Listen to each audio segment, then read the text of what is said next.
Portugal played a significant role in the transatlantic slave trade from the 15th to the 19th century. The Portuguese forcibly transported over 6 million people from the continent of Africa across the Atlantic and sold them into slavery. In the 7th session of the series, Time for the Nations to Reap, we want to find out who gave Portugal the authority to dominate in Africa. History shows that all sources point to Portugal as the nation that launched the transatlantic slave trade. It all began with this man, Henry the Navigator. Who was he? Henry was born in 1394. He was the third son of John I of Portugal. He was a Portuguese prince who famously helped capture the North African city of Ceuta. He sponsored voyages of exploration with the aim of building colonies in the North Atlantic and West Africa, and he also began the Portuguese involvement in the African slave trade. Henry earned his title the Navigator because he assembled a learned group of designers and maritime experts to design new ships, maps, and navigational instruments. Henry then funded expeditions to use this knowledge to sail the high seas and explore the West African coast. Building up a massive body of maritime know-how with each expedition, Henry oversaw the first stages of a process that gained the Portuguese a global empire. Continuing on, this information from World History Encyclopedia says the slave trade brought Henry enrichment and glory.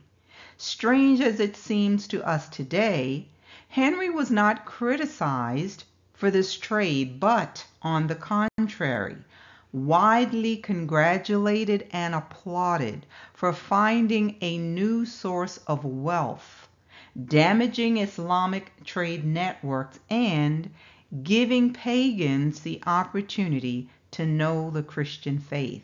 These arguments were used to justify colonialism in the minds of those who conducted it for the next 400 years. Is that number ringing a bell? Let's look at this passage from Matthew 21:23 through 27. We're going to see that the religious leaders of that day were asking Yeshua a question because he was going against the grain and challenging the religious traditions that had been created by men. It says, "Now when he came into the temple, the chief priests and the elders of the people confronted him as he was teaching and said, 'By what authority are you doing these things?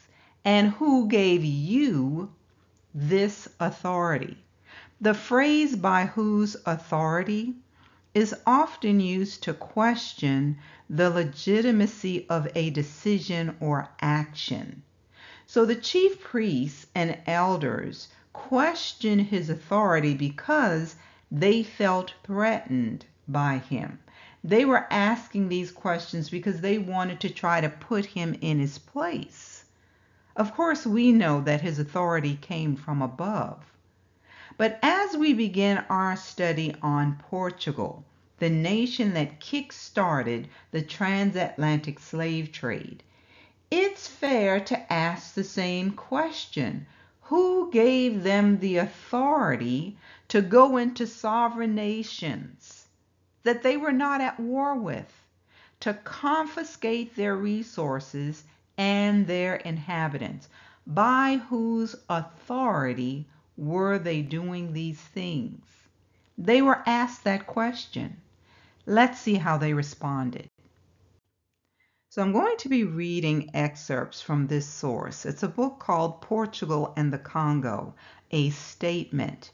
This was prepared by the African Committee of the Lisbon Geographical Society, and it was written in 1883. So when you read this book, you're going to see that this is basically a case being presented for why Portugal felt it had the right to dominate the Congo. This is where it all began, you all. So we need to understand these matters because their actions got the ball rolling for the transatlantic slave trade.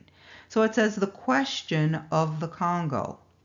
To Portugal, and in a smaller degree to the whole of the civilized world, this question of the Congo has become one of considerable importance, until Stanley brought home to us the fact that once past the rapids of its lower course, the Congo, with its numerous tributaries, would render accessible a vast portion of the African continent. That river merely attracted the attention of slave dealers and their pursuers, of a few commercial firms engaged in more legitimate transactions, and of geographers.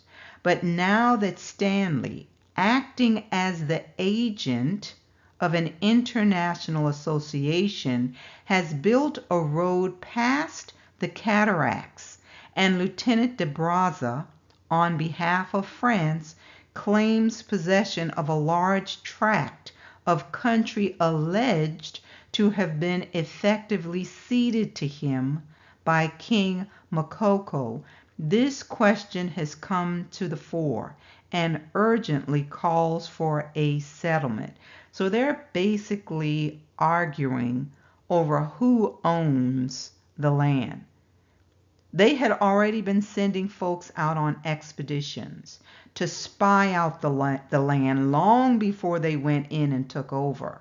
By the time they came in with their arsenal, they had already mapped out the land and had some knowledge of the people and their customs. Continuing, it says the present state of these territories is unsatisfactory, and that some acknowledged authority must be established in them, now that traders and missionaries are likely to flock to the Congo in greater numbers than hitherto will be admitted by all. Security of life and property must be obtained in places where now anarchy prevails and might overcomes right. So they're making their case for why they needed to take over the land. According to them, there was no acknowledged authority there, and the people were just running amok, so that these folks from another nation had to come in and out of the goodness of their heart create order. So we have to ask, how did the people in the Congo manage to survive for centuries without their help? But let's go on.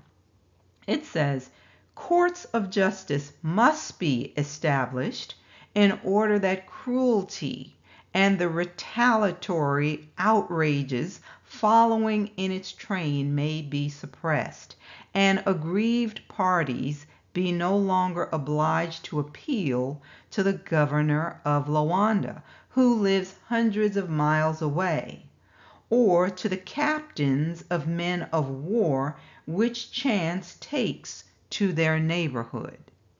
Continuing, it says, if there existed on the Congo a native king, willing to act on the advice of the European powers and to enter into serious treaty arrangements with them, and at the same time sufficiently strong to make himself respected and obeyed, introduction of European jurisdiction might be uncalled for. So was there no king, or is it that there wasn't one willing to do their bidding? Let's go on. But the territories of the Congo are divided among a large number of small chiefs, some of whom acknowledge themselves to be the vassals of Portugal, but none of whose states enjoys even the rudiments of civilized organization. Hence, the necessity of placing this region under the dominion of some European government. I hope you caught that. They don't know how to govern themselves. So any European government has to be set up in this place. It says, and whose claims to such dominion are greater and more substantial than those of Portugal. Continuing, it says the kings of Congo, whose territories extended at one time far beyond the river which now bounds them on the north, have been the vassals of the crown of Portugal ever since 1491. They owe such power as they possess to the prestige of their leagued lord, and the aid repeatedly extended to them by the Portuguese. So this leagued lord is a feudal superior or sovereign. So in essence, Portugal made themselves the sovereign of the Congo because they were providing military aid to them. It says it was a Portuguese force which in 1570 freed Congo from an invasion of the Yakas, an acknowledgement for which service the king ceded absolutely the coast extending south of the Zaire to Luanda. And as recently as 1860, a Portuguese force marched on San Salvador, and under its sheltering wing was crowned Don Pedro V, the king now reigning, whose claims had been contested by a pretender. On this occasion, the king took the oath of allegiance to Portugal, as all his predecessors had done since the 15th century. This kingdom of Congo, therefore, is undoubtedly a fief of the crown of Portugal. A fief is something over which one has rights or exercises control. Listen to this. Portugal as their sovereign power, and that Portugal, at frequent intervals and for definite purposes, has exercised her sovereign jurisdiction there without her right to do so having ever been questioned. I hope you caught that. They're basically saying, well, we came in and we provided all of this help and assistance. And, when we started making these inroads there, nobody ever questioned our right to do this. Let's keep going. I want to now turn our attention to this article from Face to Face Africa. It says, read the damning letter written by the King of Congo to the King of Portugal over slavery in 1526. So it says, when Portugal arrived in Congo, one of Africa's largest kingdoms in the 1500s, the agreement was an exchange of ideas and cultures. That's what they came for, or what they said they came for initially. We just want to exchange ideas and learn about you and your people. And then they just began taking over. So it says King Afonso, who ruled between 1502 and 1543, was a proponent of this arrangement, hoping that it would make his kingdom prosperous and powerful. However, the Portuguese officials came in and freely disobeyed the rules and laws of the kingdom, including selling goods prohibited by the Congo and selling some of the artifacts illegally obtained from the natives.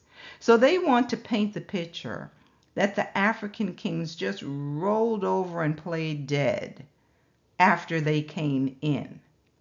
But no, this is saying that they did protest after they found out they had made a deal with the devil, but by that time, it was too late. The article goes on to say, worse, they slowly started engaging in slavery, kidnapping freed men and women, and branding them for sale. They also went to great lengths to hide their deeds and hide the white people to whom the kidnapped natives of Congo were sold. Upon discovering these misdeeds, King Afonso wrote a letter to King João III of Portugal to control his rapacious subjects. And this article from Cambridge University Press is going to confirm some of what I just said. It's entitled Early Congo, Portuguese Relations, A New Interpretation.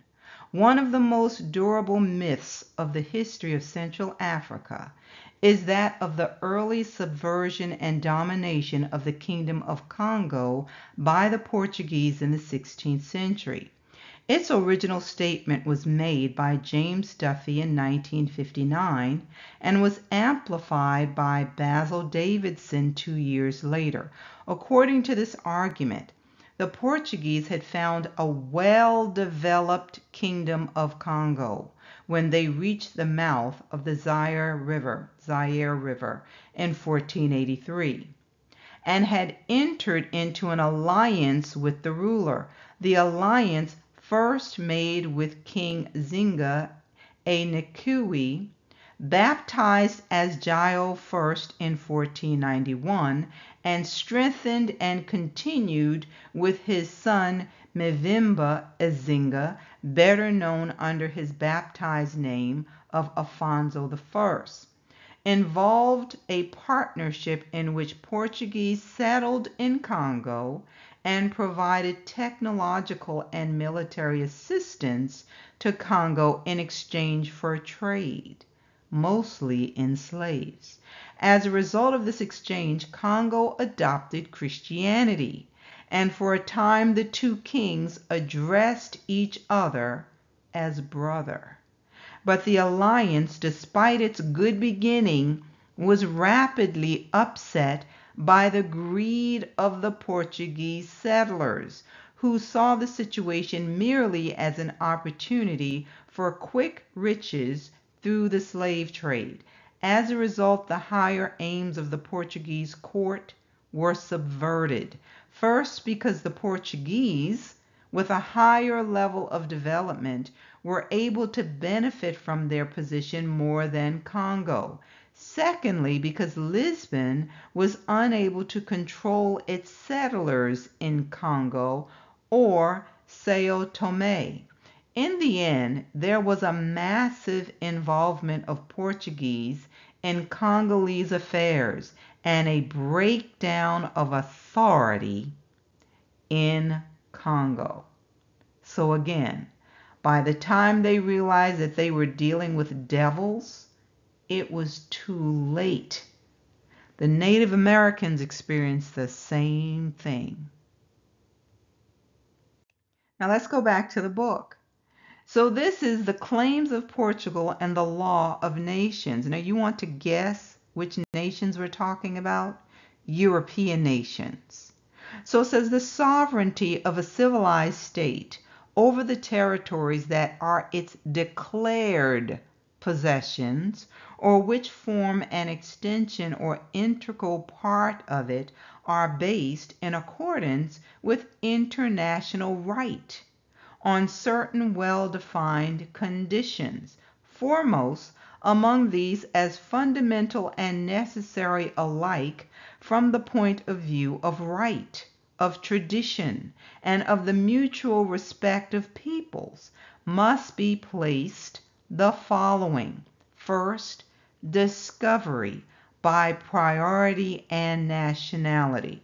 So if you know about this law of discovery, it's basically saying European Christian nations, could go to another territory, and if it was not possessed by another European Christian country, because they got that there first, it belongs to them.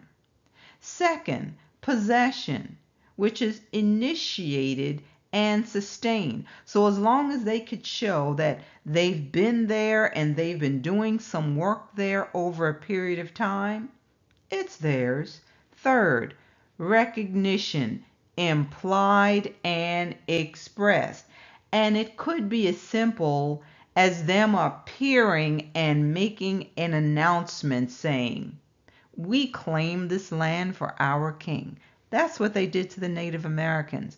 They went and made this announcement to an empty beach and went in and started killing people. So it says, such are the principles invoked and sanctioned by those states which in our days have maintained and decided questions of international right.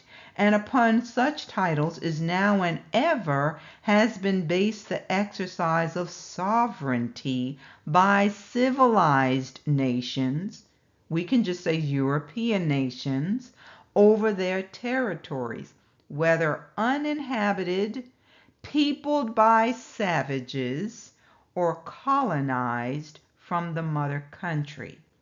When in 1789 Spain asserted against England her claim to the exclusive sovereignty of a portion of the northwest coast of America, in the Nootka Sound dispute, she rested her case on priority of discovery, sustained possession, and recognition by treaty.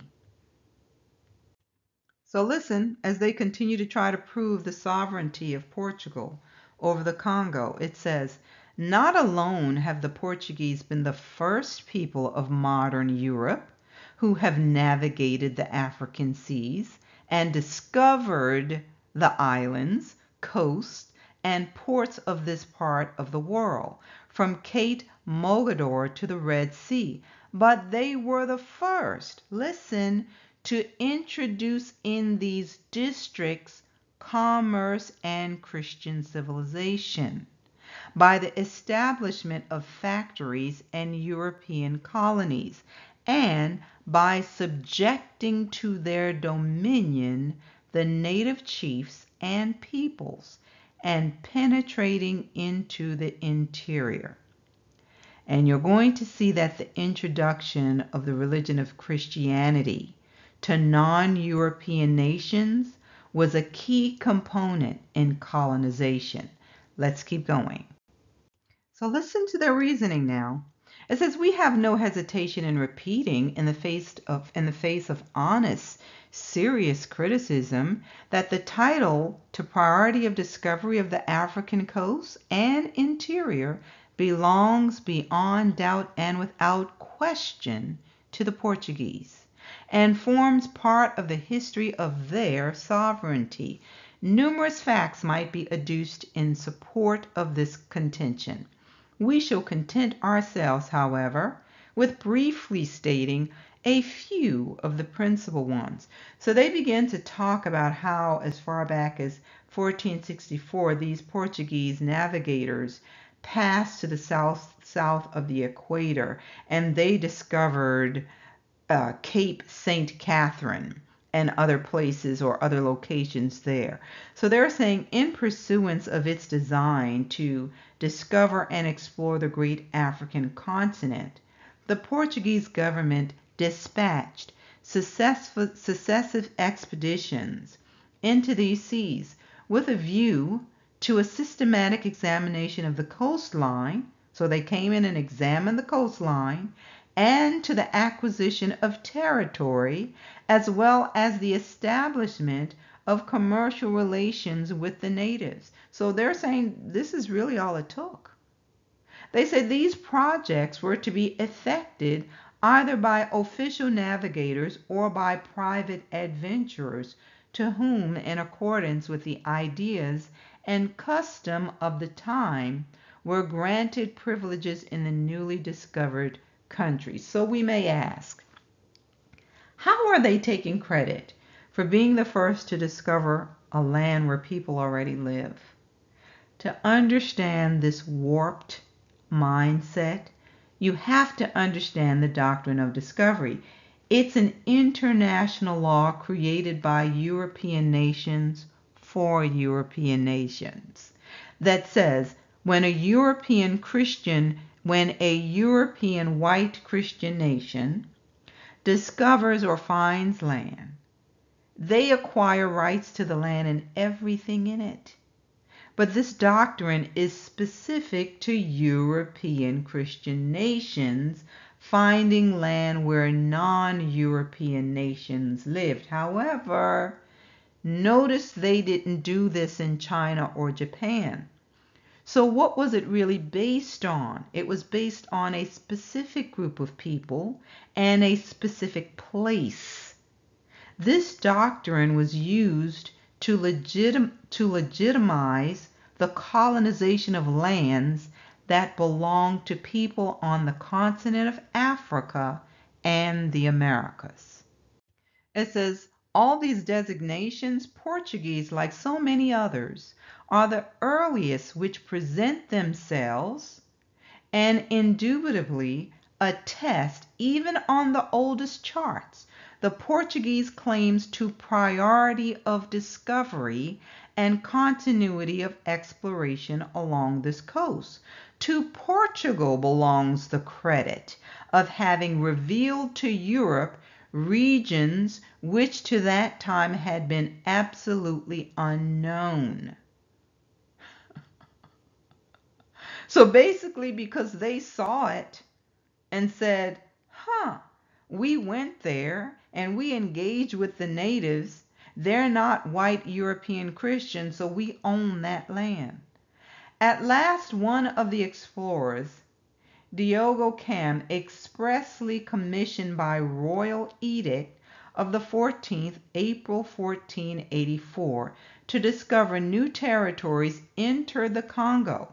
And in 1486, listen, he raised 3 monuments to commemorate his discovery, and as a mark of sovereignty, to use the expression of João de Barros, as if he had taken possession in the name of the king of all the coasts which he had left behind him.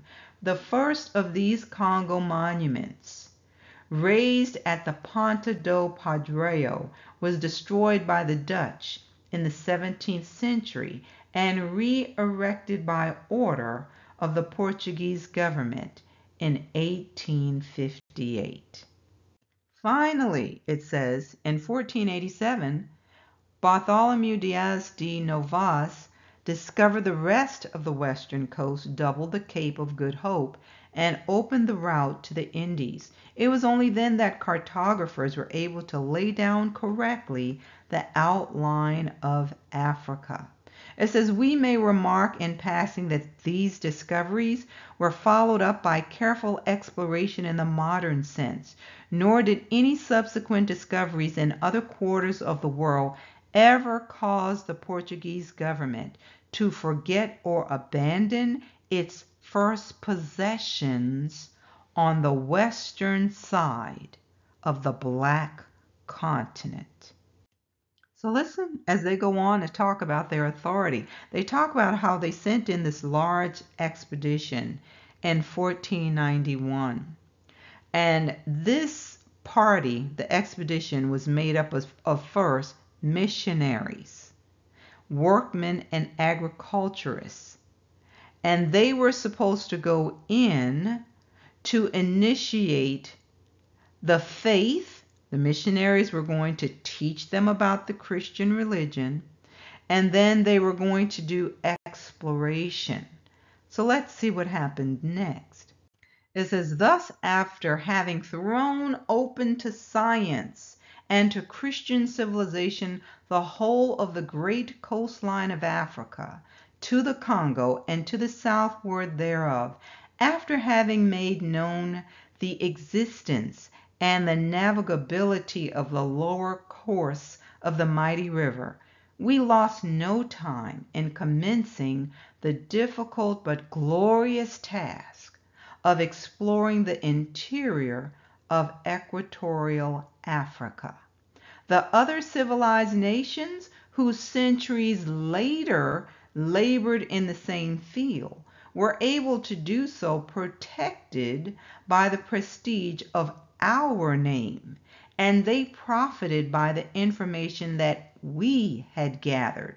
This is a point which should on no account be lost sight of. They continue on with their bragging rights. They said the discovery and exploration of the interior was carried on coincidentally with that of the coastline, not by a mere incidental correlation of trade, nor by circumstances due to the chances of maritime discovery, but by means of the steady and laborious efforts of the Portuguese government, animated as it was by the desire to know the country, to penetrate into it, and to bring it under the sway of commerce, of the gospel, and of the national dominion. So it says, in the roll of history may be found the names, and then it lists all of these men who were given the badge of honor. It says, and of many others distinguished as being the first explorers who trusted themselves to the unknown interior of Western Africa. So it says, all information procurable by the natives was eagerly collected. Bold and trustworthy explorers were dispatched on all sides. A convict station was established, and natives who had received religious and other instruction at Lisbon were from time to time restored to their own country. These last had been specially trained in the hope that by their intercourse with their fellow countrymen they might awaken in the breast of the savages a desire to establish relations with the Portuguese.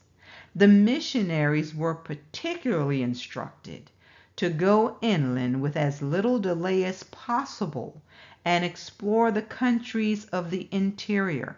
With this view, the government, in the language of a contemporary historian, made choice very often of men well versed in mathematics. It says, we not only discovered the Congo territories, but we instantly proceeded to utilize our discoveries openly in the face of the civilized world. And with its consent and in accordance with the laws then prevailing, discovery alone sufficed to establish the right of sovereignty.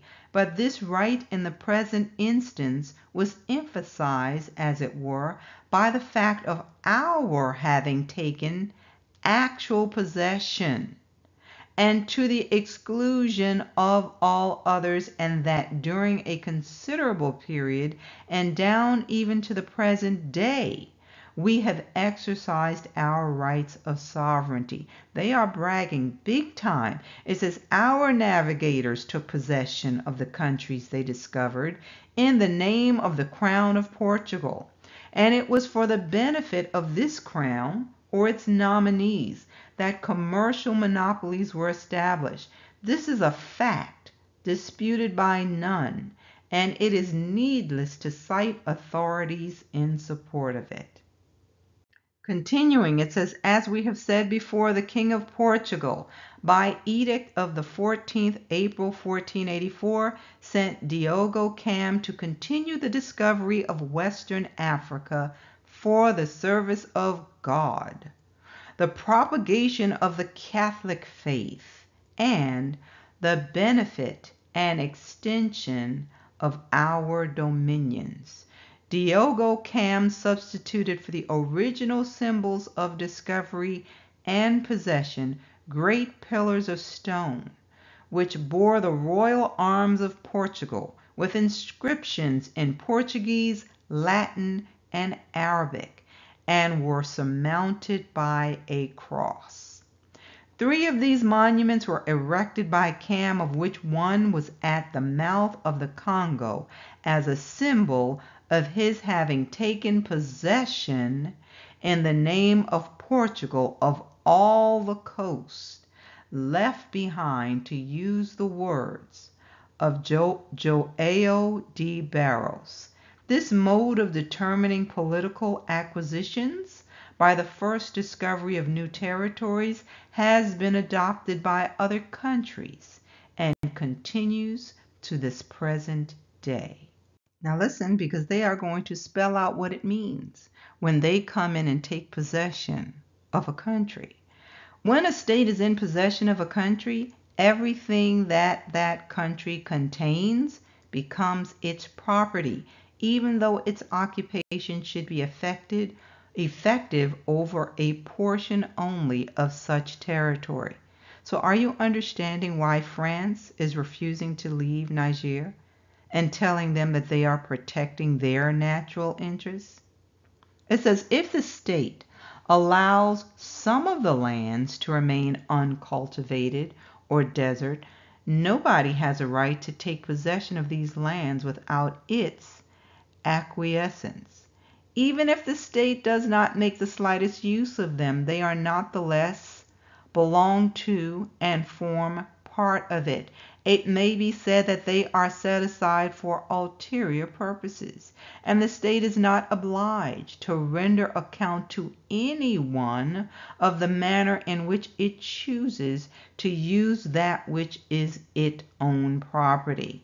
Such, for example, is the position of the United States of America, of Mexico, and of the South American states, all of which possess vast territories still uninhabited, or people, listen to this, or peopled only by savages. You can't make this up.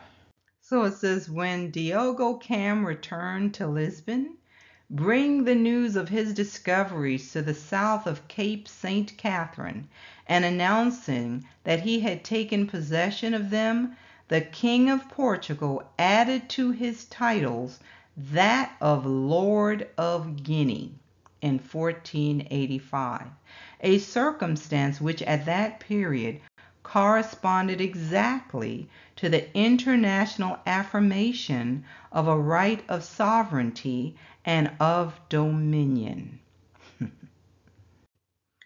So it goes on to tell us how in 1499 the kings of Portugal and Spain united, and they came together and created a constitutional charter, and it granted to Portugal autonomy, basically full independence of administration. So this document stipulated that not only that the government of all of the territories in Africa then belonged to Spain, or that might be acquired in the future was to be confided to Portuguese only, but also that all the territories in Guinea already discovered or to be discovered later on, whether by explorers already sent or by those who they would send later, that all of the coasts of Africa would always be governed by Portugal, and that all the officials and other proceeding to these regions would be Portuguese, and shall go in vessels belonging to this kingdom. Did the African leaders and kings try to fight back?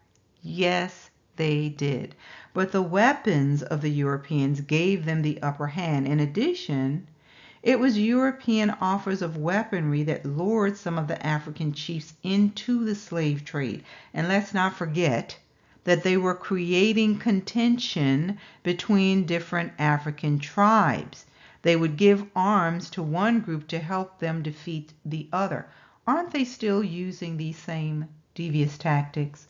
A leopard cannot change its spots. So listen, in 1656, a renewed revolt in Congo was severely punished. So they were revolting. And in 1665, Luis Lopez de Sequeira put to death the Mwini of that period as a traitor after he had defeated him and his ally of Angola in a memorable battle. Congo thenceforth once more acknowledged itself a vassal of Portugal.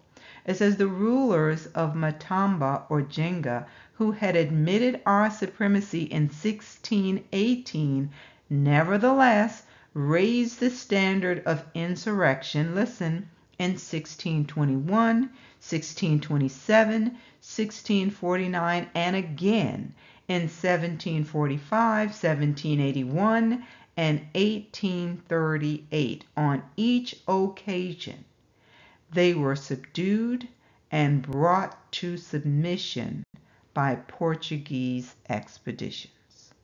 Now let's look at the papal bulls and these treaties. It says, we have been able to dispense with the consideration of those historic rights, which are very justly held to be the foundation of the lawful exercise of a state's sovereignty in cases such as that with which we now deal.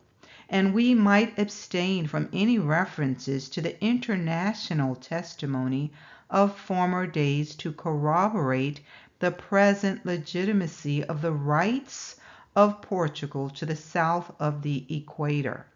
We shall not call to our aid those famous pontifical bulls, now held in such slight estimation, which divided the world between Portugal and Spain, and charged these states with the duty of spreading civilization and the Christian faith. Yet are these famous bulls, as well as the celebrated Treaty of Tordesillas, documents perfectly in accord with the spirit and with the laws of the age in which they were promulgated. They were indeed the outcome of that spirit and those laws, and bear witness to the actual condition of affairs then prevailing. So where do they get their authority? They're telling you. They got it from the Roman Catholic popes, who say they got it from Apostle Peter.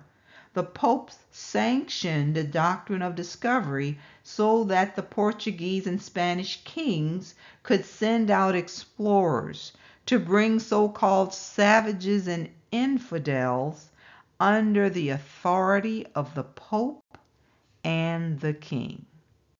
Now make sure you pay attention here. It says, these pontifical bulls have thus in relation to those times a juridical and historical character of the highest importance. So for those who may not know what a papal bull is, this is something issued by a pope of the Roman Catholic Church. It's a formal statement, a decree, a charter, or edict, or an order that is legally binding as a command or decision entered on the papal court record, as if it's something entered by a court judge.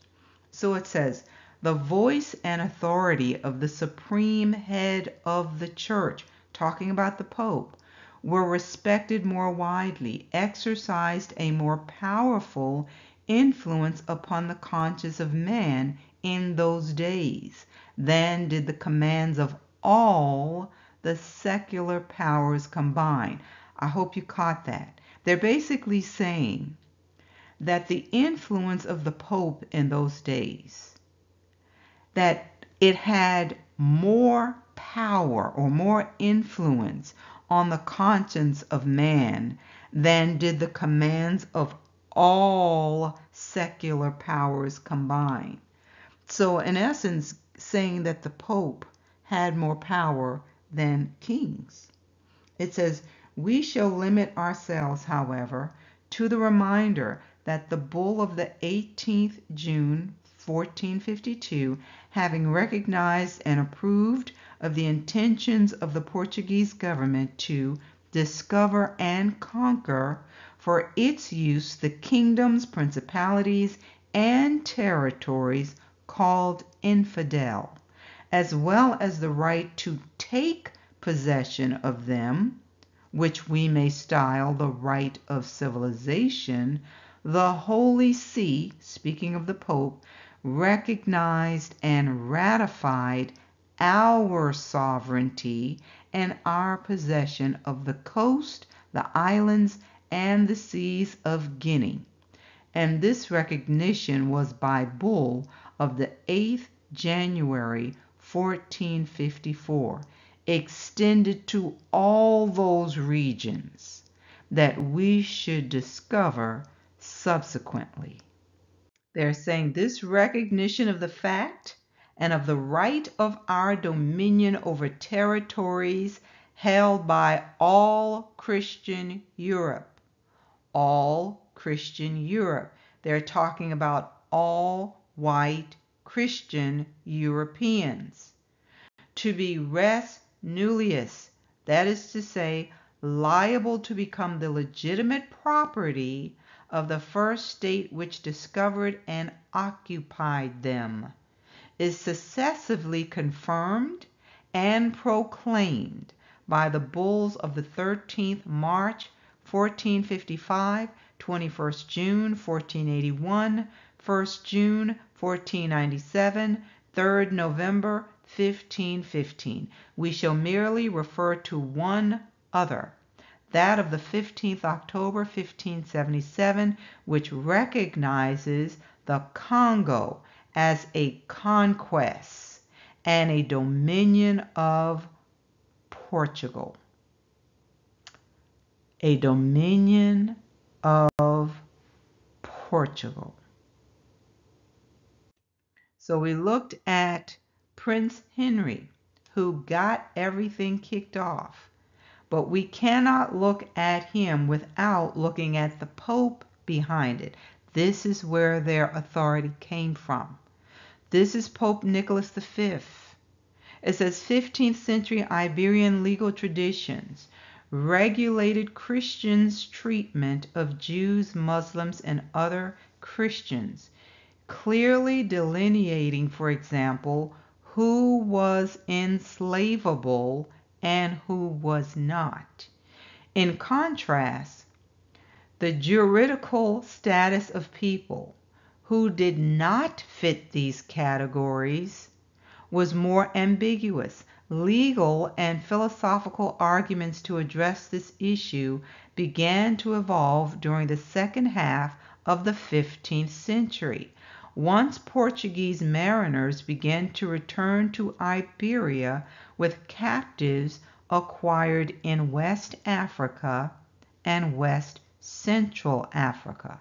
Notably, the treatment of black Gentiles was addressed in 1452 and 1455 when Pope Nicholas V issued a series of papal bulls that granted Portugal the right to enslave sub-Saharan Africans.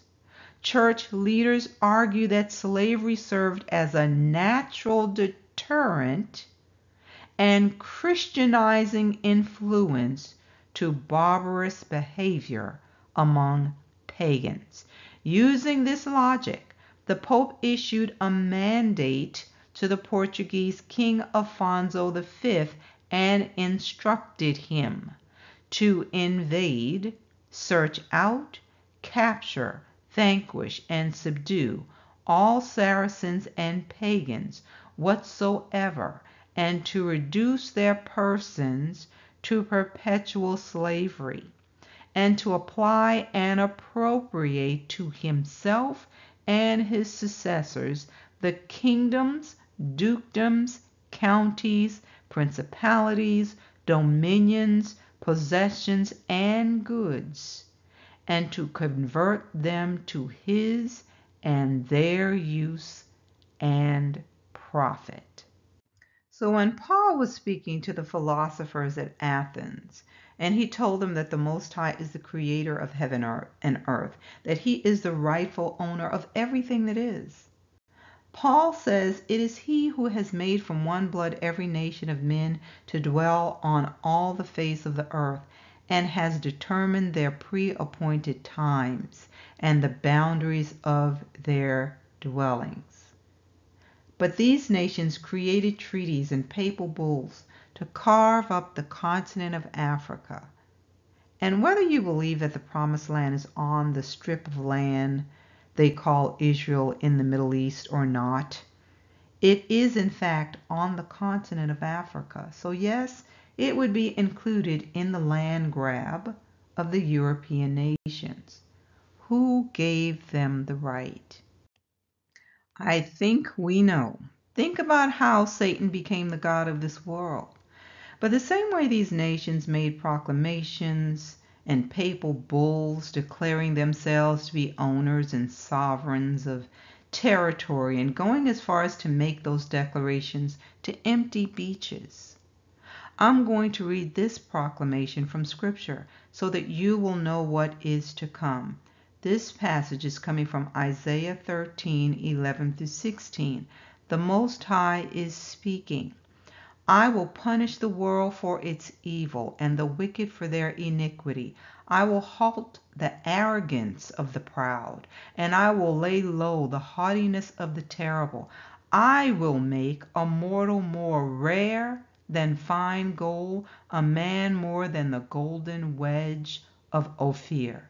Therefore, I will shake the heavens, and the earth will move out of her place in the wrath of the Most High of hosts, and in the day of his fierce anger. It shall be as the hunted gazelle, and as a sheep that no man takes up. Listen, every man will turn to his own people, and everyone will flee to his own land. So the oppressors are going back to where they came from. Some of them will be destroyed, and others will be taken into captivity and forced to serve those they once held as slaves. Listen to verse 15. Everyone who was found will be thrust through, and everyone who is captured will fall by the sword. Their children also will be dashed to pieces before their eyes. Their houses will be plundered, and their wives ravished. It is time for the nations to reap what they have sown. As a reminder, please connect with us on the new Gates of Huldah Extended channel. This link will be in the description. But I hope this message has been a blessing to you. Please remember to hit the like, share it, and you are welcome to subscribe if you have not already done so. Be blessed and join me next time.